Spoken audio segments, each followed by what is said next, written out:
Big Boss season 6 episode number 34. അങ്ങനെ ഇന്നത്തെ എപ്പിസോഡിലും ഒരു ബിഗ് ബോസ് രാജാവിനെ കണ്ടെത്താനായിട്ട് സാധിച്ചിട്ടില്ല. കാരണം ബിഗ് ബോസ് സീസൺ 6 കപ്പ് ആർക്കാടാ എന്ന് ചോദിക്കുമ്പോൾ അത് എനിക്കാടാ എന്ന് ജനങ്ങളിലേക്ക് ഉറക്കെ വിളിച്ചു പറയാൻ പാകത്തിലുള്ള ഒരു കണ്ടസ്റ്റന്റ് ഇല്ല. ജനങ്ങൾക്ക് പ്രത്യേകിച്ച് ആരെയും തോന്നുന്നതുമില്ല. പക്ഷേ ഇംപ്രൂവ്മെന്റുകൾ ഉണ്ട്. അപ്പൊ എന്റെ അഭിപ്രായത്തിൽ ഇംപ്രൂവ്മെന്റ് ഉണ്ടായിട്ടുള്ള കണ്ടസ്റ്റന്റ് 1 സിബിൻ ബെഞ്ചമിൻ, 2 പൂജ, 3 നോറ. ഈ 3 വ്യക്തികളിലുമാണ് എനിക്ക് വലിയ രീതിയിലുള്ള ഇംപ്രൂവ്മെന്റ് കാണാൻ സാധിക്കുന്നത്. അത് അവരുടെ അഭിപ്രായം പറയുന്ന ഒരു രീതി തന്നെ കണ്ടാൽ നമുക്ക് മനസ്സിലാവുന്ന ഒരു കാര്യമാണ്. ഒരുപാട് നിരാശപ്പെടുത്തിയിട്ടുള്ള കണ്ടസ്റ്റൻസുകൾ. ആദ്യം എനിക്ക് പറയാനുള്ളത് സീക്രട്ട് ഏജന്റ് എന്ന് പറയുന്ന സായി കൃഷ്ണ തന്നെയാണ്. കാരണം ഒരുപാട് പ്രതീക്ഷ ഉണ്ടായിരുന്നു പുള്ളിക്കാരൻ ബിഗ് ബോസ് ഹൗസിലേക്ക് പോകുമ്പോൾ. ആ പ്രതീക്ഷയെല്ലാം ഉൾട്ട അടിച്ചുകൊണ്ടുള്ള പരിപാടിയാണ് ബിഗ് ബോസ് ഹൗസിൽ കാണിച്ചുകൊണ്ടിരിക്കുന്നത്. അത് സ്ക്രീൻ പ്രസൻസ് കാണുമ്പോഴും ആ സ്ക്രീനിൽ അദ്ദേഹത്തിന്റെ പല രീതികൾ കാണുമ്പോൾ തന്നെ നമുക്ക് വ്യക്തമായി മനസ്സിലാവുന്നുണ്ട്. 2 എനിക്ക് ഫീൽ ചെയ്യുന്നത് ഗബ്രി തന്നെയാണ്. ഗബ്രി താരതമ്യേന ഗ്രാഫ് താഴേക്ക് തന്നെ പോയിക്കൊണ്ടിരിക്കുകയാണ്. ഒരു ഡിപ്പെൻഡന്റ് എന്ന രീതിയിൽ തന്നെയാണ് നിലവിലും കളിച്ചുകൊണ്ടിരിക്കുന്നത്. ആദ്യ ബിഗ് ബോസിൽ ആദ്യ എപ്പിസോഡിൽ മേടിച്ചിട്ടുള്ള വാഴ എന്ന് പറയുന്ന ആ ഒരു ചീത്ത പേര് ഇതുവരെ അദ്ദേഹത്തിനെ കൊണ്ട് മാറ്റിയെടുക്കാൻ സാധിച്ചിട്ടില്ല. ആ സമയത്ത് ജിൻഡോയെ നമ്മൾ സമ്മതിച്ചു കൊടുത്തേ പറ്റൂ. ആദ്യ വീക്ക് മണ്ട എന്ന് കേട്ടിട്ടുണ്ടെങ്കിൽ 2ാം വീക്ക് തൊട്ട് ഇന്നേ ദിവസം വരെ മണ്ട എന്നുള്ള കാര്യം മാറ്റിപ്പിടിച്ച് അദ്ദേഹം വലിയൊരു ഗെയിമറാണ് എന്ന് വരെ സൃഷ്ടിച്ചെടുത്ത ബിഗ് ബോസ് ആണ് ഈ ബിഗ് ബോസ് സീസൺ 6. ഓക്കെ, അതിനുശേഷം ഒരു പാരലൽ വേയിൽ, അതായത് എനിക്ക് മുന്നേക്ക് പോകണം, ചെറിയൊരു പുഷ് നടത്തിക്കൊണ്ടിരുന്ന വ്യക്തികൾ എന്റെ അഭിപ്രായത്തിൽ 1 ജാസ്മിൻ തന്നെയാണ്, 2 ശ്രീതു, 3 അൻസിവ. ഇവർ 3 പേര് നല്ലൊരു ഇംപ്രൂവ്മെന്റ് വരുത്താനായിട്ട് ശ്രമിക്കുന്നുണ്ട്. അത് അവരുടെ പല രീതിയിലുള്ള ഗെയിമോ അല്ലെങ്കിൽ അവരുടെ പല ബിഹേവിയറിംഗ് സ്ട്രാറ്റജീസ് ഒക്കെ കാണുമ്പോൾ തന്നെ നമുക്ക് മനസ്സിലാവുന്നുണ്ട് ഇംപ്രൂവ്മെന്റ് വേണം എന്ന് ആഗ്രഹിക്കുന്ന കണ്ടസ്റ്റന്റ് തന്നെയാണ്. പിന്നെ ഒരുപാട് താഴേക്ക് പക്ക ലോക്കലായിട്ട് തന്നെ നിൽക്കുന്നത് എന്റെ അഭിപ്രായത്തിൽ ഒറ്റ വ്യക്തിയുള്ളൂ, അത് ജാൻമണി തന്നെയാണ്. പിന്നെ അതിന്റെ തൊട്ട് മുകളിലാണ് എനിക്ക് ഞാൻ ശ്രീരേഖ കൊടുത്തിരിക്കുന്ന സ്ഥാനം.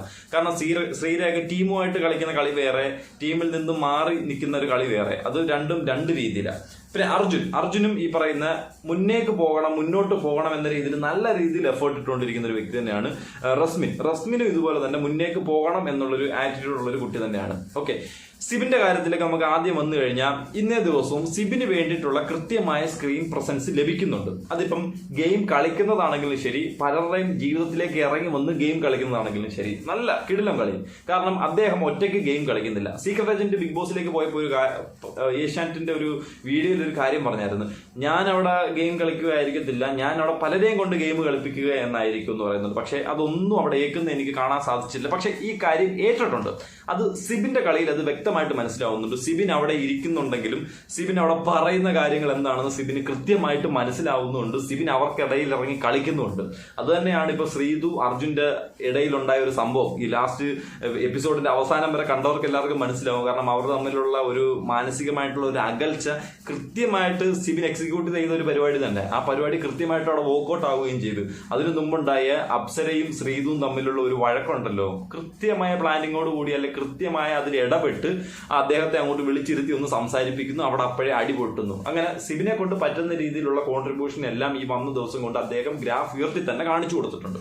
ഓക്കെ, അദ്ദേഹത്തിന്റെ കാര്യം പറയുമ്പോൾ ഞാൻ അഭിഷേകിന്റെ കാര്യം ഒന്ന് വിട്ടുപോയി കേട്ടോ. അതായത് 2 അഭിഷേകിനെ പറ്റിയും പറയാം. 2 അഭിഷേകും താരതമ്യേന താഴോട്ട് തന്നെയാണ് പോകുന്നത്. ഇപ്പൊ അത് അഭിഷേക് കെ ആണെങ്കിലും ശരി, അല്ലെങ്കിൽ മറ്റേ അഭിഷേക് ശ്രീകുമാർ ആണെങ്കിലും ശരി, 2 പേരും താഴേക്ക് പോകുന്നു. ആദ്യ ദിവസം വന്നപ്പോൾ മാത്രമാണ് ഈ 2 വ്യക്തികളിൽ നിന്നും ഒരു പൊട്ടിത്തെറി എനിക്ക് കാണാൻ സാധിച്ചത്. ഇന്നേ ദിവസം ഒരു സ്ക്രീൻ പ്രസൻസും ഇല്ല. രാത്രിയൊക്കെ നോക്കിയപ്പോൾ മറ്റേ അഭിഷേക് ശ്രീകുമാർ നിന്ന് ഗ്യാസ് ഒക്കെ കഴുകി തമാശകൾ പറയാനായിട്ട് ശ്രമിക്കുന്നു.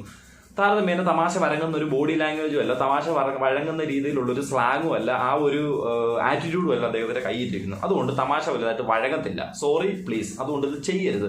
ഇപ്പൊ സീക്രട്ട് ഏജന്റ് വരുന്ന ഒരു കാര്യമുണ്ട്. സീക്രട്ട് ഏജന്റ് ഡാൻസ് കണ്ട് എല്ലാവർക്കും ഇഷ്ടപ്പെട്ടു എന്നൊരു സർക്കാസ്റ്റിക് രീതിയിലുള്ള കമന്റ്. അതാണ്, സീക്രട്ട് ഏജന്റ് വഴങ്ങുന്നില്ല, ഡാൻസ് വഴങ്ങുന്നില്ല, അല്ലെങ്കിൽ സ്പോണ്ടേനിയസ് ആയിട്ട് ഓൺ ദ സ്പോട്ടിൽ എന്ത് ഡെലിവർ ചെയ്യണോ എന്നുള്ളൊരു ബുദ്ധിമുട്ട് എനിക്ക് താരതമ്യേന അദ്ദേഹത്തിന്റെ ഓരോ എക്സ്പ്രഷൻ ആയാലും ശരി, അല്ലെങ്കിൽ ഒരു സ്ക്രീൻ പ്രോസസ് ആണെങ്കിലും എനിക്ക് കാണുമ്പോൾ ഫീൽ ചെയ്യുന്നുണ്ട്. ഓക്കെ, പിന്നെ അഭിഷേക് കെയിലേക്ക് വന്നു കഴിഞ്ഞാൽ അഭിഷേക് കെ ഇതേപോലെ തന്നെ ഫസ്റ്റ് ദിവസം ഉണ്ടായിരുന്ന ആ ഒരു പൊട്ടിത്തെറി മാത്രമേ ഉള്ളൂ. അതിനുശേഷം ഫുള്ളി ഡൗൺ എന്ന് വെച്ചാൽ ഫുള്ളി ഡൗൺ.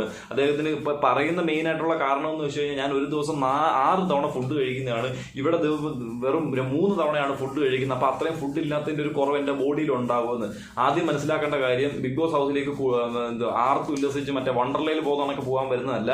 അവിടെ മെന്റലി ഫിസിക്കലി എല്ലാം ഗെയിം കളിക്കേണ്ടി വരും. അപ്പം ഇത്തരത്തിലുള്ള മെന്റലി സ്ട്രെസ് വരുന്ന പല കാര്യങ്ങളും അവിടെ സംഭവിക്കും. അതെല്ലാം തരണം ചെയ്ത് മുന്നോട്ട് തന്നെ വരണം.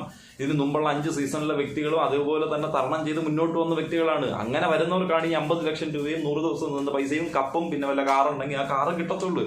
പണിയെടുക്കണ്ടേ കുഞ്ഞെ? പണിയെടുക്കാൻ നമുക്ക് നടക്കത്തില്ലല്ലോ. അല്ല ജാൻമണി പറയുന്ന കണക്ക് ഞാൻ ഫ്ലൈറ്റിലേ പോകത്തുള്ളൂ, എനിക്ക് പെട്ടെന്ന് എന്തെങ്കിലും വിഷയം അപ്പോഴേ പറയും എനിക്ക് ഫ്ലൈറ്റ് ബുക്ക് ചെയ്യും, ഞാൻ അങ്ങ് പോട്ടെ, ഫ്ലൈറ്റ് ബുക്ക് ചെയ്യും. അപ്പോഴേ അങ്ങ് ബുക്ക് ചെയ്ത് കൊടുക്കണം ബിഗ് ബോസ്. അപ്പോഴവിടാണ് നിങ്ങളുടെ മാസ് ഇരിക്കുന്നത്. ഇവിടെ പുറത്തിരിക്കുന്ന ജനങ്ങൾ കൈയടിക്കും. ഇനി ഒരു തവണ ഫ്ലൈറ്റ് ബുക്ക് ചെയ്യാൻ പറയുമ്പോൾ അപ്പോഴേ ജാൻമണി പുറത്തേക്ക് വരൂ, നിങ്ങളുടെ ബാഗ് എടുത്തുകൊണ്ട് ഫ്ലൈറ്റ് വെളിയിൽ നിൽപ്പുണ്ട്, ഒറ്റ വാക്ക്. അപ്പോഴായിരിക്കും അയ്യോ ബിഗ് ബോസ് ബിഗ് ബോസ് ഞാൻ അറിയാതെ പറഞ്ഞപ്പോഴത്തെ ബിഗ് ബോസ് എനിക്കറിയത്തില്ല, ബിഗ് ബോസ് എനിക്ക് എവിടെ പോണ്ട ബിഗ് ബോസ് അങ്ങനെയൊക്കെ പറയും. അതേപോലെ അവർ ചവിട്ടിട്ട് അത് പറയിടാം.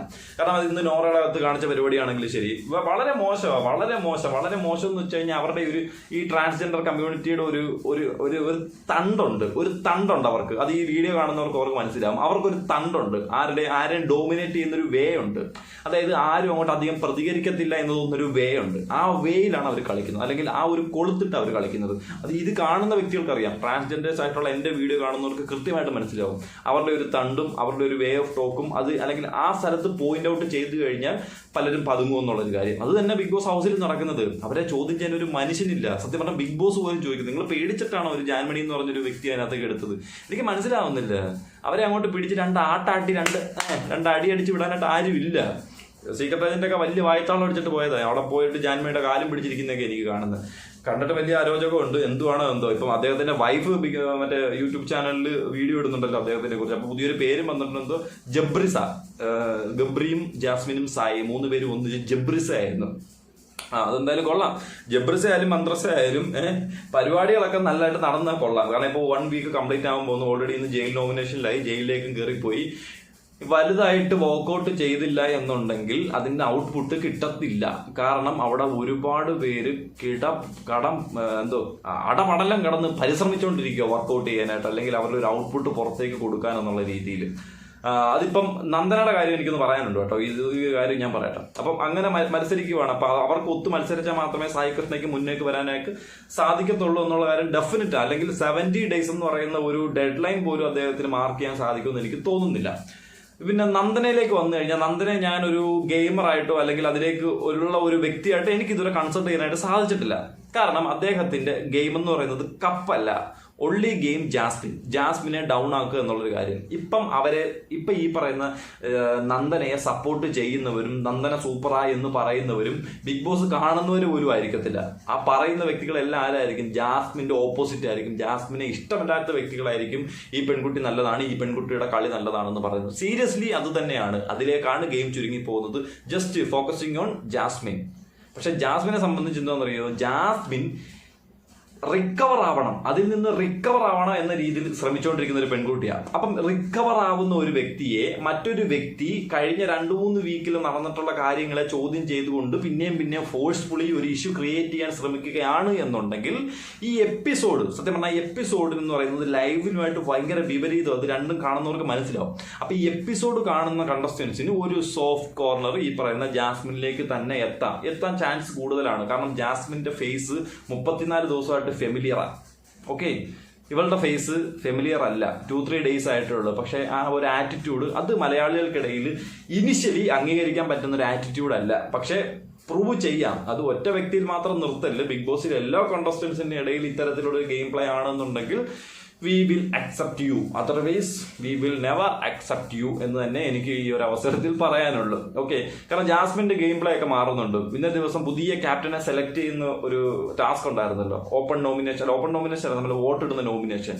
അതിനകത്ത് ഗബ്രി ഉണ്ടായിരുന്നു ക്യാപ്റ്റൻ സ്ഥാനത്തേക്ക് മത്സരിക്കാൻ. എന്നിട്ട് പോലും അവള് ഗബ്രിക്ക് വോട്ട് ചെയ്തില്ല. അഭിഷേക് കെയ്ക്കാണ് വോട്ട് ചെയ്ത് കൊടുത്തത്. ജയിക്കത്തില്ല എന്നറിയാം, എന്നിട്ട് വോട്ട് ചെയ്ത് കൊടുത്തത് എന്തുകൊണ്ടാണ്? അത് അവളുടെ ഗെയിം അവിടെ മാറ്റുകയാണ് എന്ന് അവള് ബിഗ് ബോസിനോട് പറയുമല്ല, അവൾ ആരോട് പറയുന്നു? നമ്മളോടും പറയുമല്ല, അവളുടെ വാപ്പയോടും ഉമ്മയോടും പറയുന്നു. ബാബാ ഉമ്മ ലവനാണ് എന്നെ ഇത്ര പോലെ പിടിച്ചിരിക്കുന്നത്, ഞാനല്ല, പ്ലീസ് കൺസിഡർ മീ. എന്റെ പേര് കണ്ടോ, അഭിഷേക് കെ. അത്രേ ഉള്ളൂ. അത് കാണുമ്പോൾ നമുക്ക് മനസ്സിലാവുന്നുണ്ട് കുഞ്ഞ് ഏത് തരത്തിലുള്ള ഗെയിമാണ് കളിക്കുന്നതെന്ന്. അതായത് പേര് ദോഷം പുറത്ത് ഇനിയെങ്കിലും കുറച്ച് മാറിക്കോട്ടെ എന്ന്. അതായത് സായി ഫസ്റ്റ് ദിവസം വന്നപ്പോൾ കുറച്ച് വാണിംഗ് മേടിച്ചല്ലോ ഇവിടെ വെള്ളപൂശാൻ നടന്നപ്പം. കാരണം സായി കട്ടാൻ ക്ലിയർ ആയിട്ട് പറഞ്ഞു കൊടുക്കണം. ഇപ്പോൾ എനിക്ക് തോന്നുന്നു സായി പോയപ്പം വല്ല നമ്മുടെ ജാസ്മിന്റെ ബാപ്പയുടെ അടുത്തെല്ലാം സംസാരിച്ചായിരുന്നു. ചെറിയ ഫോൺ കോൾ അല്ലെങ്കിൽ ബിഗ് ബോസിന് പോലത്തെ വല്ല മെസ്സേജ് വല്ലതും ഇട്ടായിരുന്നോ എനിക്കറിയത്തില്ല. അതിന്റെ ഭാഗമായിട്ടായിരിക്കും. 2 വാണിംഗ് കിട്ടിയാലെന്താ കൊച്ചിന് കാര്യം മനസ്സിലായല്ലോ. ഓക്കെ. പിന്നെ ഇന്നത്തെ ജയിൽ നോമിനേഷനിലേക്ക് വന്നു കഴിഞ്ഞാൽ എല്ലാവരും നോമിനേറ്റ് ചെയ്തത് സായിയാണ്. കാരണം സായി 2 തവണ വാർണിംഗ് മേടിച്ചു, അതുകൊണ്ട് സായിയെ നോമിനേറ്റ് ചെയ്യുന്നു. എൻ്റെ പൊന്നളിയ, നിങ്ങളൊന്ന് ആലോചിച്ച് നോക്കണം. ഈ ബിഗ് ബോസ് കാണുന്നവര് 34ാമത്തെ എപ്പിസോഡായി, യവന്മാർ ഇപ്പോഴും നോമിനേറ്റ് ചെയ്യുന്ന ഒരു റീസൺ നോക്കേ. ആ ജയിലെന്ന് പറയുന്ന സാധനം അത് എത്തരത്തിലുള്ള 2 വ്യക്തികളെ കൊണ്ടിട്ട് കഴിഞ്ഞാൽ അവിടെ നല്ലൊരു ഗെയിം ട്വിസ്റ്റ് ചെയ്യാൻ പറ്റും, ഗെയിം കളിക്കാൻ പറ്റും, ഒരുത്തന്റെ മുഖം അതിനകത്ത് വലിച്ചു കീറാൻ പറ്റും. ഇവര് ജയിലിൽ പോകുന്ന എന്തിനാ? ജയിലിന് മറ്റേ ബിഗ് ബോസ് തരുന്ന കഞ്ഞിയും ചമ്മന്തിയും കഴിക്കണം. കഞ്ഞിയും ചമ്മന്തി ഫസ്റ്റ് പ്രയോറിറ്റി.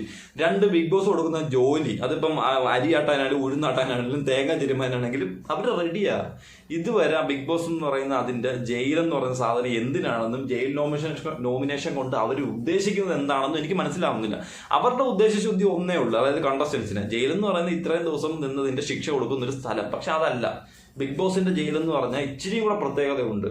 പലരെയും അതിനകത്തൊരു എന്നിട്ട് നശിപ്പിക്കാൻ പറ്റുന്ന ഒരു കാര്യമാണ്. 2 ഓപ്പോസിറ്റ് ധ്രുവങ്ങളെ അതിനകത്ത് കയറ്റുമ്പം ഇപ്പൊ പറയുന്ന നോറയെ ഒന്ന് കയറ്റുന്നു, ഈ പറയുന്ന ജാൻമണിയെ ഒരുമിച്ചൊരു ഇതിനകത്ത് കയറ്റിക്കഴിഞ്ഞാൽ നിങ്ങളൊന്ന് ആലോചിച്ച് നോക്കുക. അവിടെ കണ്ടന്റിന്റെ പെരുമഴയാ, കണ്ടന്റ് മഴ കണക്കൊഴുകും. അവിടെ എന്ത് വേണമെങ്കിലും സംഭവിക്കാം അല്ലേ?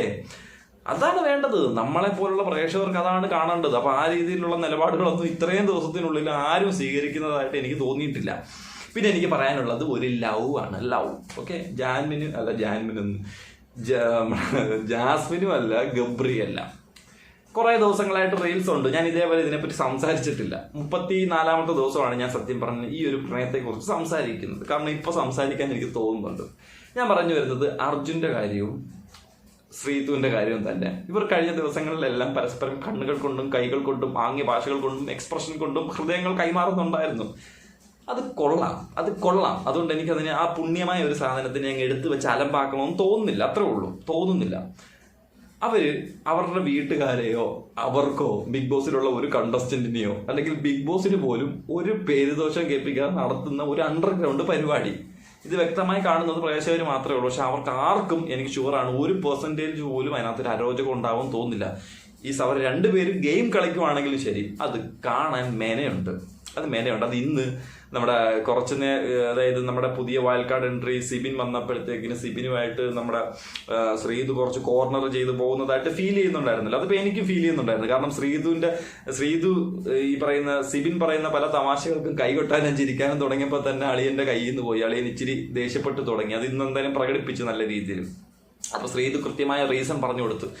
ടോളാ ഇരിക്കാ നീ എന്താ റൂമിക്കുള്ള പോയി, നിനക്ക് പുതിയ കമ്പനിയൊക്കെ ആയപ്പം ഞാൻ ഒറ്റപ്പെട്ടു പോയി, അങ്ങനെ ഞാൻ ഒരു സൈഡിലോട്ട് മാറിപ്പോയതാണെന്ന്. അത് കൊള്ളാം. 2 പേര് പറഞ്ഞതിനകത്ത് ന്യായമുണ്ട്. ഒരിക്കലും അത് ഗെയിമേ അല്ല, അത് പ്യൂർ സാധനമാണ്, അത് ഗെയിം അല്ല. ഇവർ 2 പേരും പറഞ്ഞ റീസണാ. ഇപ്പം അർജുൻ പറഞ്ഞു നോക്കുമ്പം അവൾ അങ്ങോട്ട് പോയി, ഇവള് പറഞ്ഞു നോക്കുമ്പോഴത്തേനും അർജുൻ പവർ ടീമിന്റെ ഭാഗമായിട്ട് അങ്ങോട്ട് പോയി. 2നും റീസൺ ഉണ്ട്. നല്ലൊരു സാധനമാണ്. വരും ദിവസങ്ങളിൽ നല്ല രീതിയിലുള്ള ഒരു കോണ്ടന്റ് ആയിട്ട് തന്നെ ഇത് പുറത്തോട്ട് വരാനും അത്തരത്തിലുള്ള ഒരുപാട് റീൽസ് അനുഭവിക്കാൻ തന്നെ ഒരു ചാൻസ് ഉണ്ടാവട്ടെ എന്ന് തന്നെ ആശംസിച്ച് ഇന്ന ദിവസത്തെ എപ്പിസോഡ് ഓക്കെ വൈൻഡപ്പ് ചെയ്യല്ലേ ഗായ്സ്, പ്ലീസ്. വൈൻഡപ്പ് ചെയ്യുന്നതിന് മുമ്പ് ജിൻഡോയെ കുറിച്ചൊരു വാക്ക് എനിക്ക് പറഞ്ഞേ പറ്റൂ. കാരണം ജിൻഡോയെ BB+ കണ്ട വ്യക്തികൾക്കെല്ലാം മനസ്സിലാക്കാം. ജിൻഡോയെ ഒരു ഗേ ആയിട്ട് ചിത്രീകരിക്കാൻ ബിഗ് ബോസ് ഹൗസിനുള്ളിലുള്ള ഈ അഭിഷേക് കെ, നന്ദന, നോറ തുടങ്ങിയ വ്യക്തികൾ ശ്രമിക്കുന്നുണ്ട്. സീക്രട്ട് ഏജന്റ് അതിനകത്ത് ഭാഗമല്ല എന്നുണ്ടെങ്കിലും പുള്ളിക്കാരനും കാര്യങ്ങൾ അറിയാം എന്താണെന്നുള്ളത്. അതിനകത്ത് സത്യമുണ്ടോ ഇല്ലയോ എന്ന് നിങ്ങൾ തന്നെ ഒന്ന് പരിശോധിച്ച് നോക്കണം. ഓൾറെഡി ഗബ്രി ഇത്തരത്തിലൊരു പരാമർശം നടത്തിയിട്ടുണ്ടായിരുന്നു ജിൻഡോയെ കുറിച്ച്. അർജുൻ ഇത്തരത്തിലൊന്നും പറഞ്ഞിട്ടുണ്ട്, എന്റെ ബോഡി ടച്ചിങ് ഒക്കെ എനിക്ക് അത്തരത്തിൽ ഫീൽ ചെയ്തു എന്നുള്ള കാര്യം. ഇപ്പം അഭിഷേക് കെ ഉറങ്ങുമ്പോൾ 3 വട്ടം അഭിഷേകിന്റെ തൊടയിലും അവിടോട്ടൊക്കെ മാറി ഒന്ന് അളിയനൊന്ന് തൊട്ടെന്ന് ഒന്ന് പിടിച്ചെന്ന്. ഒരു തവണ അൺഎക്സ്പെക്ടഡ് ആയിരുന്നു, അതിനുശേഷം പിന്നെയും തൊട്ടെന്ന്. അങ്ങനെ ജിൻഡോയെ വിളിച്ചിരുത്തി ഇതൊന്ന് ചോദിക്കുന്നുണ്ട്. അപ്പൊ ജിൻഡോയുടെ ഫേഷ്യൽ എക്സ്പ്രഷനും കുറച്ച് പരിപാടിയൊക്കെ കാണുമ്പോ നമുക്കതൊക്കെ മനസ്സിലാവുന്നുണ്ട്. പക്ഷെ അതൊന്നും കുത്തി പൊക്കുന്നില്ല. പോട്ടെ, അണ്ണ എന്തായാലും ചെയ്യണ്ട, എന്നെ നോക്കട്ടെ. അണ്ണന്റെ നോമിനേഷനിൽ മറ്റേ അഭിഷേക് ശ്രീകുമാർ അങ്ങനെ വരുന്നോ നോക്കട്ടെ, എന്നിട്ട് നമുക്ക് ഇതിനെപ്പറ്റി സംസാരിക്കാം.